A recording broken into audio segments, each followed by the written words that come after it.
kita mau mendengar berapa banyak dana yang digelontorkan untuk pembangunan ini, lalu apa saja yang dibangun selain fisik dan juga kemudian alkesnya. Itu yang pertama. Lalu yang kedua, kita mau bertanya, setelah dibangun pembangunannya, tentu SDM-nya, dokter kita di sini cukup kurang sekali. Lalu bagaimana supaya tersedia tenaga dokternya di RSUD Rombolo? Silakan. Satu rumah sakit itu mendapatkan alokasi dana sekitar 150 miliar. Dan saya terima kasih sekali ke Bapak Presiden Prabowo yang sudah mengalokasikan dana khusus melalui Kementerian Kesehatan untuk membangun 66 rumah sakit di kabupaten-kabupaten tertinggal dan terpencil dalam 2 tahun ke depan. Oleh karena amanah dari Bapak Presiden itu, saya harus benar-benar bekerja dengan cepat dan efisien. Itu sebabnya saya mengajak Pak Kepala Staf Kepresidenan untuk melihat dan membantu, mengawasi juga memfasilitasi kami. Yang dibangun apa aja? Selain gedung, kita juga akan masukkan alat-alat modern yang setara dengan rumah sakit di kota-kota besar di Jawa. Jadi bukan hanya gedungnya saja, tapi alat-alat modernnya juga masuk. Nah, memang isunya adalah selain gedung dan alat, itu adalah dokter-dokternya. Dokternya ada dokter spesialis yang standar. Di sini juga masih ada yang kurang satu, anestesi. Nanti kita akan isi dengan penugasan. Tetapi juga ada dokter subspesialis.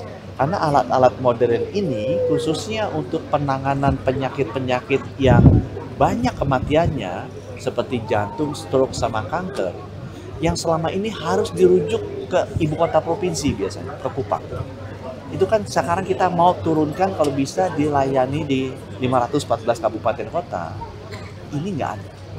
Nah itu sebabnya sekarang kita buka pendidikan singkat 1 tahun untuk dokter-dokter, utamanya dokter-dokter lokal, putra-putra daerah, dibiayai negara. Saya udah ada tuh dananya untuk 1.000 orang dokter untuk bisa belajar memperdalam ilmu-ilmu subspesialis untuk 3 penyakit utama tadi, stroke, jantung, sama cancer.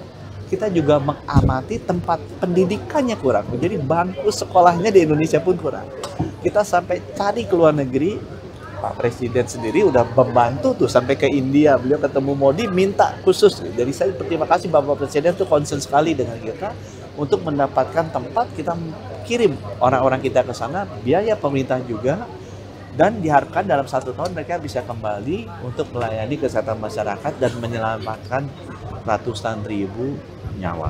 Ya, jadi saya harapkan teman-teman ini dari NTT bisa dimasukin ke berita, yuk orang-orang NTT jadilah dokter, gitu ya, dan kepada para bupati, para senior, pejabat daerah di sini, yuk diberikan motivasi dong teman-teman dari putra daerah NTT untuk mau jadi dokter, mau belajar dan mau mengabdi balik, jangan kemudian keluar ke daerah, jangan ke Jawa. Gitu.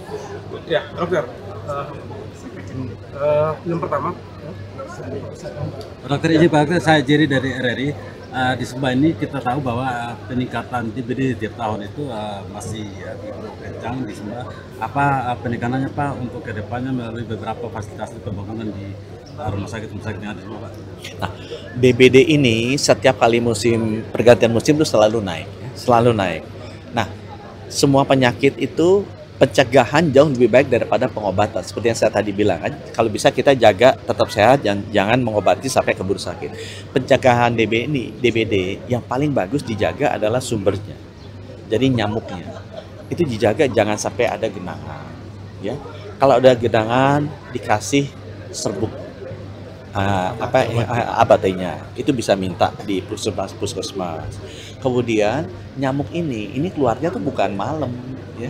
Keluarnya tuh pagi hari, sore hari nih. Jadi kalau pagi hari, sore hari hati-hati. Jangan kalau keluar kerasa ada nyamuk harus cepat-cepat masuk. Itu yang mesti dijaga dalam hal untuk pencegahannya. Kemudian apalagi yang mesti dilakukan, memang dokter-dokter saya udah bilang ke Dinkes, DBD ini bagusnya apa? Obatnya udah jelas. Tata cara perawatannya udah jelas. Beda dengan COVID dulu. COVID kalau kena kita dulu bingung gimana ngerawatnya, jadi banyak yang meninggal. DBD ini udah tahu kita, dikasih cairan, diinfus, didiemin, harusnya dia sembuh. Asal jangan telat aja, asal jangan telat. Jadi harusnya kita udah bilang ke semua rumah sakit, kalau ada orang kena DBD, yang penting dites cepat, dilihat trombositnya turun apa enggak. Kalau turun harus cepat dikirim ke rumah sakit, kemudian dia diinfus, suruh istirahat agar dia bisa cepat recover. Itu yang kita lakukan. Mas Ges, tadi kami sempat menangkap pernyataan Pak Penjabat Bupati terkait daerah ini yang masih nokta merah untuk malaria. Bertahun-tahun belum teratasi di antara semua wilayah ini, sebenarnya yang masih tertinggal masih nokta merah. Mungkin perlu pemerintah pusat intervensi, Kementerian Kesehatan turun tangan atau seperti apa, Pak? Malaria tuh mirip sama DPD, cuma jenis nyamuknya lain gitu. Jadi emang ada penyakit yang dibawa oleh, ada penyakit yang memang karena manusia sendiri perilakunya membuat organ kita rusak, ada karena penyakit itu dibawa oleh binatang gitu ya. Nah ini kan dibawa oleh nyamuk. Jadi pertama itu pencegahannya sama dengan DBD. Jadi kalau bisa jangan kita bersentuhan dengan nyamuk, walaupun jenis nyamuknya ini lain nih, malaria ya, ini lebih banyak ke malam. Ya itu sebabnya kita harus pakai kelambu. Kalau ada air harus bisa disingkirkan supaya jangan kena air. Dan malaria ini lebih mematikan dari DBD. Jadi kalau udah kena itu dia lebih mematikan daripada DBD. Nah dia selain nyamuknya, malaria itu ada pencegahannya. Sekarang kita lagi coba di Papua. Jadi kita lagi ada satu obat yang kita lagi tebar supaya menghentikan penularan. Tapi sekarang kita lagi pilot project dulu di Papua. Cuma ini harus dilakukannya satu kota sekaligus supaya bisa menghentikan penularan. Jadi semua orang di kota itu dikasih obat ini, dia mesti minum selama 1 bulan.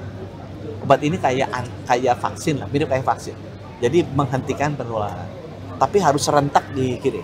Karena kalau ada yang satu orang yang nggak minum, orang ini kan bisa menular, dia menjadi sumber untuk penularan ke orang lain. Cuman saya belum bisa ambil kesimpulan sekarang apakah ini efektif apa enggak. Kalau ini efektif, nanti kita akan deploy ke NTT. Nah, tapi saya udah ngomong sama gubernur terpilih. Karena gubernur terpilihnya kan dulu orang Komisi 9 kan, Komisi Kesehatan. Beliau tuh udah update. Jadi beliau juga udah bilang, Bud, kalau ini sukses nanti di Papua. Karena Papua yang paling tinggi kan sebenarnya Papua, bukan di sini yang paling tinggi malarianya kan. Itu nanti tolong segera diimplementasikan di NTT. Ya. Buat kepala KSP, nggak ada pertanyaan? Dah. Baik, terakhir Pak Menteri, bagaimana penguatan fasilitas kesehatan di Pulau Sumba pada umumnya? Sumba itu sama-sama Nias. Saya datang kan beberapa daerah. Memang Sumba dan Nias adalah 2 pulau yang menurut saya perlu penguatan dari sisi kesehatannya. Dan saya bilang ke Pak Bupati, kesehatan yang paling baik adalah mencegah jangan sampai sakit. Ya. Kita jaga tetap sehat. Nah sehat itu yang penting itu jangan kena stroke, jantung, cancer aja. Itu yang penting nanti screening darah itu penting. Itu sebabnya nanti bulan Februari itu quick win ketiganya Pak Presiden itu sifatnya lebih masif lagi. Kalau ini kan di 66 kabupaten kota. Nanti yang screening kesehatan gratis itu di 514 kabupaten kota untuk 280 juta orang.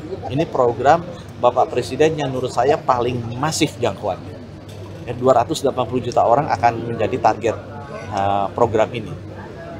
Dengan screening darah tinggi, tekanan darah, gula darah, lemak darah, kolesterol, itu aja 3 kalau dijaga di bawah ambang batas. Kalau lebih minum obat di puskesmas gratis, harusnya insya Allah teman-teman 74 tahun masa itu dijaga. Sehingga nggak perlu ke rumah sakit menemuin rumah sakit. Udah pernah ukur tekanan darah belum? Tekanan darah udah pernah ukur belum? Belum. Lihat mukanya belum? Gula darah udah pernah ukur belum? Belum. Lihat badannya aja aku udah tahu kira-kira gula darahnya berapa gitu kan? Ya. Dengan Pak KSP soal program makan gizi makan siang gratis. Kita di NTT khususnya di Sumber Daya nampaknya belum dilaksanakan. Itu targetnya seperti apa Pak KSP? Ya, untuk program ini kan bertahap ya Pak ya. Jadi mana yang menjadi sisi prioritas oleh beliaunya, karena itu berimbang oleh Bapak Presiden. Saat ini ada 100 tempat yang digunakan atau titik yang digunakan untuk makan gratis atau makan bergizi untuk masyarakat, khususnya pada strata yang sudah ditentukan. Nah, beliau sudah menghitung semua mana skala prioritas yang ada. Contoh saat ini, kenapa ini di sini sementara diprioritaskan untuk pembangunan rumah sakit dan sebagainya. Tapi nanti berikutnya secara bertahap itu akan dilaksanakan secepat mungkin. Karena tidak mungkin dalam 30.000 titik sekaligus akan dibangun bersama-sama. Nah, ini saya minta kesabaran dari masyarakat yang ada di sini. Ya, gitu ya. Terima kasih ya. Terima kasih. Selamat datang di era digital baru. RRI News kini hadir di genggaman Anda dengan aplikasi mobile terbaru. Temukan berita online terkini, cepat, dan terpercaya langsung dari perangkat Anda dengan fitur pembaruan berita real time dari aplikasi mobile RRI News. Anda tak akan pernah ketinggalan informasi. Nikmati kemudahan akses berita nasional dan internasional, berita terpopuler, dan video berita terbaru kapan saja dan di mana saja. Dilengkapi dengan teknologi terkini, aplikasi mobile RRI News memberikan pengalaman membaca yang lebih baik. Dapatkan notifikasi berita penting langsung di layar ponsel Anda. Jelajahi kategori berita yang Anda minati, mulai dari politik, ekonomi, budaya, hingga olahraga. Anda juga bisa berbagi berita penting kepada teman dan keluarga melalui media sosial dan aplikasi pesan, menjaga Anda tetap terhubung dengan dunia di sekitar Anda. Memiliki jaringan lebih dari 80 microsite tersebar dari Sabang sampai Merauke, serta memiliki tren pembaca yang semakin meningkat. RRI News menghadirkan liputan berita terlengkap dan terkini dari seluruh Indonesia. Unduh sekarang di Google Play dan App Store aplikasi mobile RRI News, membawa dunia ke dalam genggaman Anda.